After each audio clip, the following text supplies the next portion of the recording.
The world's largest furniture retailer IKEA, apparel major H&M and bus and truck maker Scania are the latest Swedish companies to enter the Indian shores. But store reforms and volatile rupee is making them nervous. Here's why.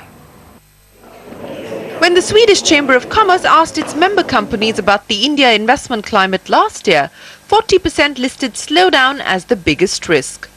This year, about two-thirds of the companies believe that the risk has increased. Not only that, about 40% of Swedish companies this year believe that the Indian business climate is non-favorable as against just 28% in 2012.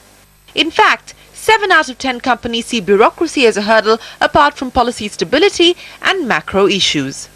Yes, companies are pointing at number of reforms that they're hoping for, and of course they hope that inflation will come down. Of course they hope for a stable rupee, predictability, bureaucratic predictability, rules predictability, taxation predictability.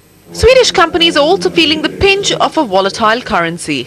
One very clear area that seems to have worsened, and that's around the economic volatility and the economic climate, which is then linked to foreign exchange deterioration, the fact that we've seen the rupee devaluation.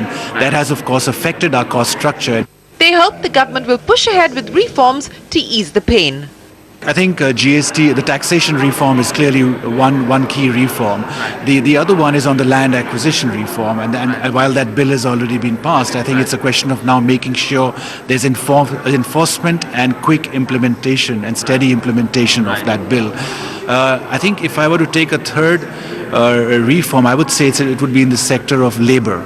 But the silver lining in the survey is that Swedish companies are still willing to invest in India for the long term. 1 of 3 Swedish companies see the investment climate improving in the next 3 years, while 80% believe they will increase their operations in India. Last but not the least, half of the 157 companies surveyed are willing to increase their investments in the country. With Ritu Parampoyan in New Delhi, this is Shireen Bhan.